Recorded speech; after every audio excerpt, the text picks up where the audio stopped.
Welcome to the Turn One Studio podcast. I'm Eliud Custodio with Turn One Studio, and here we meet with local business professionals. Today's guest, Tyler Fox from JM2 Architecture. Welcome, sir. Great to be here. Thanks for having me. Oh, it's our pleasure. So I know you're a partner there. Yes. What exactly do you do? We'll start with that.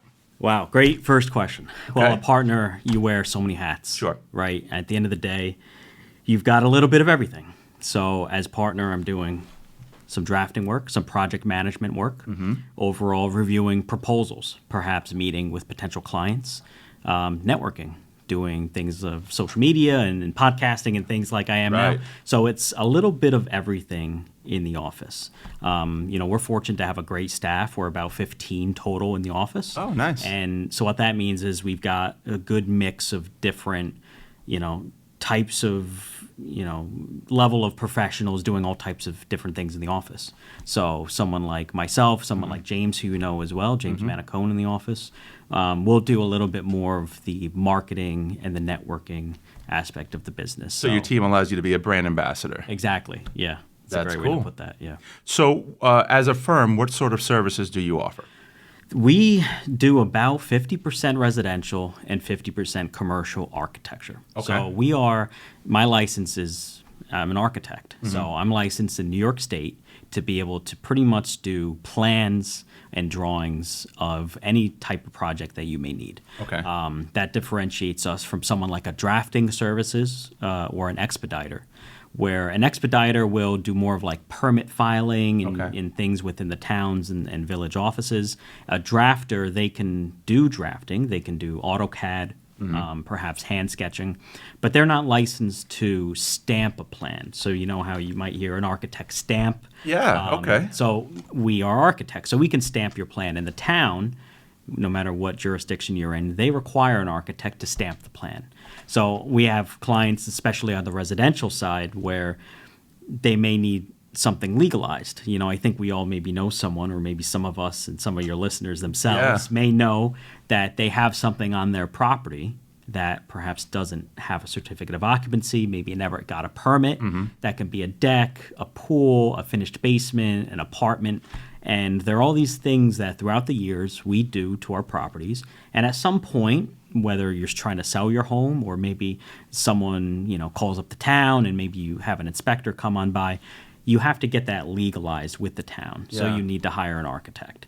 So that's some of the residential work we'll do. Right. Certainly we love doing brand new construction, so new houses, new multifamily. And then the commercial side of things, that could be anything from retail establishments to, pharmaceutical, biosciences, industrial, gyms, anything in the commercial world.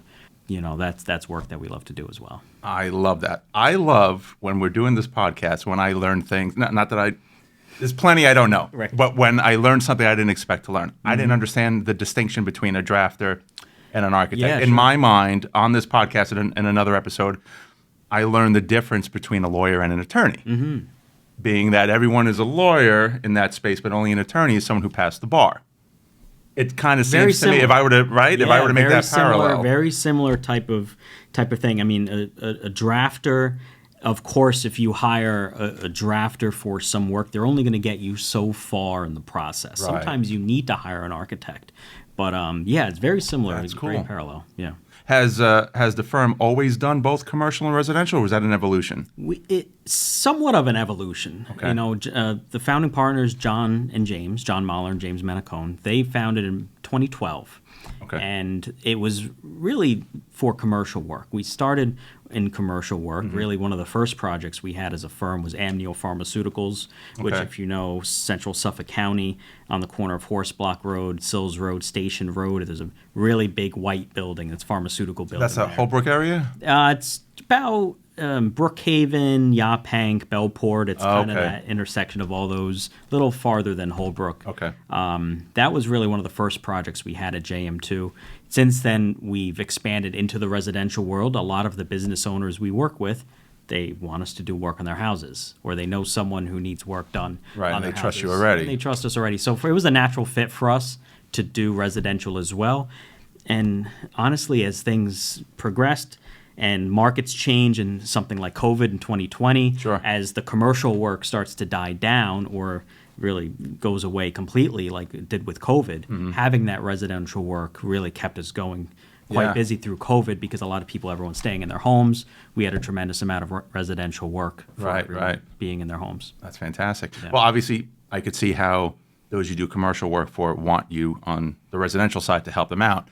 Where do you find a lot of lead activity coming on the commercial end? Is it from other B2B players that are then bringing you on board? Yeah, that's a great question. It really comes from the word of mouth. Okay. And being either having existing clients when we do their businesses or we might renovate or do a new building for them. Okay. And everyone kind of knows each other in certain worlds, right? You look at something like the pharmaceutical industry or the bioscience industry or any real industry. When you see some of your competitors doing certain things and they're designing and building, new facilities and new plans, they often want to one up or they want to be a part of that growth. Sure. So, the word of mouth in the industry is a big part of it, but being a part of really great networks like HIA, MacArthur Business, or two that super well. For sure. Those are some of the best opportunities to get face-to-face with different business owners and be a part of the same networks. And really it's branding, right? It's having an image and having a brand, as you know so well, and just having a presence online that just expands upon that. So when someone hears our name or they see our sign, they recognize us right away. And then when they search us, we're on all the socials and, you start to meet the team, you meet myself, you meet James, you meet others at golf outings, at different events. And, it almost becomes, second nature where you hear architect, you want to work with JM2.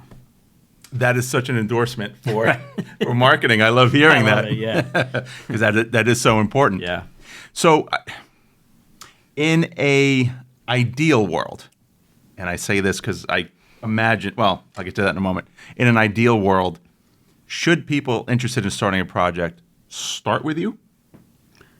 Or should they, or I guess the reason why I'm asking this question, it wouldn't surprise me if they don't know where to start and maybe start with a contractor or start with maybe trying to obtain permits themselves or something like that. Or should you guys be call number one? Another amazing question. Okay. Because I always recommend anyone who wants to do any type of project to their home or business to call the architect first. Okay. Most of the phone calls that will come first will be to a contractor. Imagine you want to do work to your home, perhaps expand your kitchen or create that new ensuite for your in-laws who are coming in or, whatever, growing family, whatever it might be. Your instinct may be to call a contractor for, how much is this going to cost? I need something built. Let me call the builder. Something built. Right. How much is it going to cost to build a one-bedroom, addition to my home or to expand my kitchen?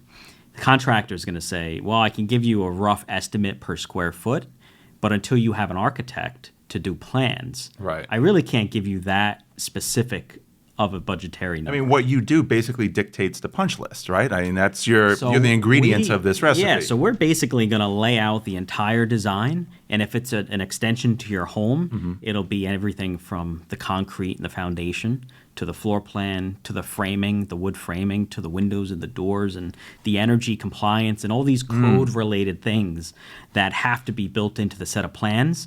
All of that eventually is going to make its way into a contractor's budget and their price for the homeowner to really do this project. Yeah. So, and that's why a great referral for us are the contractors, because they're usually that first call. Okay. But I say to call us first for really one main reason, and this happens more often than you might think. Someone may want to do a project, let's call it a commercial, an attorney wants to buy a warehouse space and build an office in that warehouse space. Right. There's most of Long Island, especially Suffolk County, is not connected to municipal sewers. And what that means is if you're on a septic tank, which most houses in Suffolk County are, you have to abide by the county codes. So if you're a commercial business and you're an attorney and you're looking to purchase this warehouse space to move your business into, most people don't think about the fact that we have to confirm that the code with the county all checks out. They'll think, the zoning looks okay, and if it's a realtor who's looking to move someone in, the zoning looks fine, the attorney can move in, but at the end of the day, the county code may not be in their favor, and so it gets a little specific. If there aren't sewers already, but the code requires them. They have to then put them in? So not exactly. So Okay. if it's not connected to sewers, then there may be a possibility that that attorney cannot move into that warehouse space, all kind of based on a sanitary code in the county. But the point of this is, if you make that call to us first, we can walk you through these things, and it goes beyond the zoning of a property and maybe what is, kind of in the realtor's kind of one pager of the property. If you have a permitted use in a zone, that doesn't necessarily mean that it's going to check out. So there's Right. other things we really have to look at to really confirm that someone can make that move. So let's stick with that for a moment, because I've spoken, and I'll drop some names of mutual friends Yeah, of ours, sure. right? I've heard Terry Alisi Maselli from the HIA, Kelly Murphy from Suffolk IDA, our buddy Chris Coluccio at MacArthur Business Alliance, and Rick Emery. Everyone's fantastic. They've all spoken about the importance of adding sewers Absolutely. to Suffolk County. Yep. I'll be honest with you, I've heard that a lot, but I don't fully understand why. I can guess, but I don't fully understand why. Why is that a good thing? You see some of the development happening in areas like station yards. You see the development happening in where they're developing sewer in Kings Park and Yeah. that Smithtown kind of corridor. But I use this as the prime example of what was and what is now is the village of Patchogue. Okay. I think we all can picture Patchogue 20 years ago, early Night and day. 2000s. Yeah. Right? You can kind of remember what the feeling was about going there or saying that you were going there versus the way it is today, where now it's the hotspot of Long Island, and it's become the model for every town on Long Island to want to become something like Patchogue with their Main Street and their restaurants and their bars and their nightlife, their multifamily, all the developments they have there. It's a product of the sewers. And sewers basically equal really any development. So it couldn't be done if they weren't going to do the They sewer would part. never be able to have the development that they have without having first the infrastructure. Is of the it an sewers there. ecological no-no to be popping in more cesspools, or it's just not So financially viable to You do know what it is? It's almost completely different. It's more of a financial thing with the state and the county and the Okay. politics of having the funding to bring the sewers more east than they already are. Okay. We're starting to see sewers start to happen in real kind of commercial corridor districts like the Mastic Shirley, Okay. parts of Selden. And Holbrook is one that's on the map. And you mentioned Rick, and he's been a strong advocate Yeah. for sewers for so long. And now we're starting to see the progress of that. But you're not going to see the development in Holbrook Village like you would in Patchogue without having those sewers. And it all stems back to the county having, if you're on a cesspool, and this goes for your house as well, Okay. and business, but if you're on a cesspool, you can only develop up to so much. because of the capacity. Because with of the that capacity cesspool. of the Okay. cesspool and the overall size of your property. Okay. So with sewers, that almost, the box is wide open for whatever you'd Interesting. like to do. So if I'm a developer, especially if I'm looking to do commercial stuff Mm-hmm. in one of these towns you mentioned, I know I'm saving a chunk if there are sewers that I'm just plugging Exactly into an right. existing infrastructure. So that's the Right. idea. Exactly right. Okay. And a lot of our clients who perhaps want to find property to do, medical's big right now. So if someone Okay. wants to expand, they want to build a medical office building. Unless you're really connected to a sewer, you're going to be extremely limited by how big of an office building or a medical office Okay. you can build there. So that's why having sewers in these areas like Kings Park and the town of Smithtown that are really just starting to get developed, it's just such a big opportunity. I'm glad you mentioned Kings Park. I live in Smithtown, but I'm on kind of the cusp. Mm-hmm. Yeah, sure. And I pass, my wife and I go jogging in that park over there, Nissaquag State Park, Love which that. used to be that psych center, right? Yeah.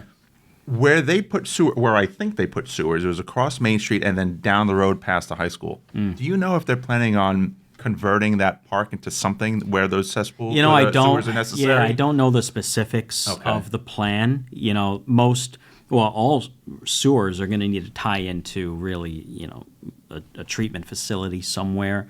So where they locate that, I don't know the specifics of the plan. Right. But And that's the other point of a sewer, that you're treating that sewage. Exactly. It's not just going Yeah. into the sand and Exactly. the aquifer situation. Yep. We So have. where a cesspool is, it goes straight into the ground. It kind of filters out and then goes into the ground. The sewer is treated in a treatment plant or a building that's collecting everything. It treats it and then somehow gets really everything back into. That's the fascinating. ground. But the sewers really, it's a tremendous opportunity for any business who could connect to sewers. It's a no-brainer. So the investment challenge, I guess, is that it just costs a substantial amount because it's an There'll be upfront cost, a sewer and tax. then there'll be taxes over Yep, time that pay exactly. it back. Exactly. But again, if it means having, perhaps just a one small office building to being able to develop that to a multifamily or mixed use building where you have your office on the first floor, but you're able to put 2 floors of apartments above. Sure. I mean, that could be huge for property owners. Right. That's a good hedge if you're a developer. Yeah, of course. And look at what they did in the Hopog Industrial Park right here. I mean, the Innovation Park. It's, having the sewers and changing the code was the first step to building that park up to way more than it ever has. Right. And this could be an example for others. Yeah, sure. Being able to grow because there's only so much land horizontally. Right. But be able to go vertically it's a game changer, Yeah. right? To be able to build a floor on top of the building. That's interesting. Yeah. All right. So let's talk about Tyler. Why architecture? So I was really good at math. Oh, okay. That was the segue. In high school, from sewers to math. I was great at math, middle school, high school. I wanted to be a math teacher at first. It was kind of the course I was thinking of heading early high school, right? And I'm actually from Orange County, New York. A lot of your listeners would know this, but I'm from Pine Bush, New York. Okay. And through high school, I was on the math course. I was introduced to an architecture course, kind of by mistake. Okay. I ended up falling in love with it. It was one of those things. It was kind of unpredictable. Didn't really take it seriously at first. Okay. But then as I got into the class, I really enjoyed it. Ended up going to Alfred State College for my bachelor's degree in architecture. Wow. I was there for 4 years. And then after graduating, I moved to Long Island. So that was in 2014. I moved to Long Island. I've been here for 11 years. I'm glad I asked you that question because I would have assumed it was more of a artistic draw, not math. It's either one or the other. Interesting. And I think for me, it was a little more of the technical side. The creative aspect is just as important, right? Sure. And I think I compare that to music as well. Okay. And I'm a musician. Okay. And as a musician, you've got the technical, reading chords, reading sheet music, kind of the more black and white, and then you have like the improvisation, right, and the theory, and you're able to, once you understand your how to read music or how to play a chord, you can play with that knowledge and create something. And I kind of relate that a lot to what design and architecture was for me, because I understood structure and I understood the codes and I understand, the black and white of putting something together. But then once you understand that, you can be creative. So that's where really, everything really fit nicely, in my mind. And kind of putting everything together. And I've been at JM2 for 11 and a half years. Wow. So, it's been awesome. So for the younger folks out there, is this a line of work you would recommend? I do. Absolutely do. If you are creative, I think it makes it so much more just fun and interesting. You want to be a part of it. Mm-hmm. So you have to have that kind of right side of your brain creativity part of it. Yeah. But you also really have to understand there's so many limitations from the code books, but also working on Long Island, the towns and villages. There's so many different types of codes and agencies and different people you have to work with and play with. And then you've got contractors, you've got owners, you've got developers, you've got all these different pieces that all kind of fit together to create, the end product. And at the end of the day, it's about creating really amazing spaces for families, for businesses. It's creating spaces where people are going to live and work. So I think it's seeing the finished product. I was going to say, you develop something that goes from your mind to CAD. Right. I'm obviously oversimplifying, but at the end, it's a thing, and it could last generations. Yeah, perhaps that's cool. Hundreds of years. Yeah, I think for the younger generation, though, it's understanding it to be patient, and it takes a lot of time not only in the individual projects we work on, but just becoming an architect. You know, there's a process in getting your degree, getting your license, which involves 6 exams, a lot of hours of working under an architect and apprenticeship and things that you have to do to even get to that point. So, you know, and everyone's path is so different. So, and that's okay too. Yeah. Because not all young designers will become architects, and that's okay too. Everyone has kind of their own path, but it does take a lot of time. When your firm or a firm like yours brings on young talent, right out of school type talent, what sort of projects are they working on? What's an entry-level project for someone getting started? We've been so fortunate to hire 3 young people, and they've been amazing. One of them's been our intern for a few years, and she just graduated with her 5-year degree from Marywood. And I think, similar to the experience I had getting out of college and kind of jumping right into JM2, we bring them right along with any size project we're working on. You know, for some of the young talent and young professionals we have, you're not going to just have them be doing the small projects. You know, we can be doing a 4-story multifamily project or a hotel project, and we'll bring them right in. Wow. You know, because talk about encouragement. Yeah, and we're not necessarily expecting them to do a full set of construction plans for a multifamily building, but at the end of the day, there's so many fun things that, you know, someone right out of college would be so great at, like renderings and design, right? You're still, you know, there's nothing holding you back, right? You can just create, and that's what we'd like to see. So at the end of the day, it's a really good mix, and I think that's why at least I fell in love with being at JM2 and why I enjoy it, is there's so many different opportunities you get, you know, and some of the larger firms, rightfully so, they'll be a little bit more of a tiered kind of work environment and work culture. But for us, we want everyone to be a part of every project, in a sense. I love that. Yeah. So I want to ask you what you like to do for fun. I have a feeling we're going to be circling back to music. Yes. Is that fair? Yeah. I mean, music's always been a big part of what I do. I mean, I've been playing since 15 or 14 years old. What do you play? I play guitar, bass guitar. And I was really a bassist throughout high school, and then I picked up acoustic guitar and electric guitar in college, and now I play mostly acoustic guitar. A friend of mine, we have a duo, and we play out. You know, I've been playing Twisted Cow in East North. Oh, yeah, we love those guys. We had John Pollock on this show. Oh, yeah. No, we love John. They're wonderful. We love Twisted Cow. We love being there. We love playing there, and it's always a fun time. So, yeah. So what genre of music?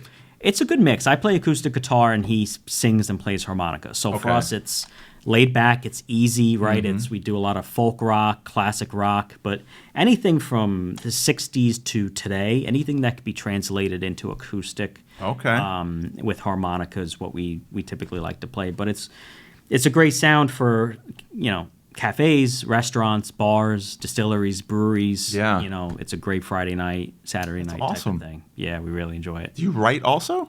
I don't. Okay. You would think I do. Well, right? I'm only asking because you meant, well, I know a lot of musicians that don't write. Yeah. They kind of pick it up because they have a good ear and whatever. That's me. But because you mentioned you did it in school, I played saxophone from 7th grade through college and picked up guitar in high school because it was cool. Right. That's why I thought it might be a possibility that you wrote. I don't write. I remember in high school I tried out for the jazz band because I played bass, but I play by ear, so I'm good at listening. So I go to the auditions for jazz band, and they put a sheet music in front of me, and I'm looking at this thing. I have no clue how to read sheet music. Okay. So I'm like, I have no clue. And they're like, well. So were you not part of the music program at school to learn? I wasn't part of the music program in high school. I just taught myself. I just picked it up, listened to my dad's cassettes and CDs and records, and I would just play. You know, I would just play songs. And when I went to college, I went to Alfred State, and the jazz band, same thing. They had a nice big book of, you know, all the music, and they put it in front of me, and I couldn't read a thing. So I let them play once through, and then the second time through, I would play. Wow. And I would just play with the band. I never learned. There's no better genre than jazz. Exactly. And it was a jazz band, and, you know, for me, it was like kind of improv, so I just played, you know, and it worked out really well. So, you know, it's always been a part of my life, and like I said, the similarities and the parallels to design and architecture are pretty striking, but it's a lot of fun. And mathematics. And for math. sure. Yeah, and math. Do you sing? I don't. Okay. That's why I have my bandmate James, who Okay. is a fantastic singer and harmonica player. But That's yeah, no, cool. I'm not much of a singer. So when you're listening to music in the car, what are you listening to? Wow, that's a great question. I'm going to embarrass all the listeners. Okay. And say Taylor Swift, "Life of a Showgirl," great album. Okay. My fiance is she's quite a Swiftie. Okay. So it's been playing in the car a lot. Yeah. But I've been enjoying it. But I'm a classic rock guy. Okay. I'm a 70s, 80s, and 60s. Really depends on what I'm in the mood for. The Beatles are always going to be a classic. That's a staple. For me. Staple. Yeah. Queen. Rush, I heard, is coming back next year, coming on tour. Yeah. Great prog rock I just band. heard that yesterday. It's weird you mentioned that. Yeah. So, really, really enjoy them. So, yeah, I'm kind of all over the place with music. But I like a little of everything. I don't listen to country. Okay. So I'm kind of in the same boat with that. Yeah, you're never going to hear And that's country gotten in really the car. popular up here lately. Yeah, it has. You're never going to hear country in the car, but yeah, I like all genres, and I can appreciate when my fiance Allie, she listens to Taylor Swift and she likes the beat and she likes the lyrics, and I'm listening to the music. Sure. I'm focused in on the instruments and hearing how they're producing every song. So Yeah. it's pretty cool. Very cool. All right, for folks that want to get involved in architecture, especially with JM2, how do they get a hold of you? You can send me an email or give me a call, Tyler at jm2architecture.com, or give me a call at 631-636-0936, or just search us on Instagram, website, Google, LinkedIn. All the places you need to be. Everywhere we need to be, we're there, so you can find us there. Awesome, man. Thanks for coming by. Thanks This for was a having me. blast. Appreciate it. Glad Thanks I so got much. to learn about you. Likewise. Awesome.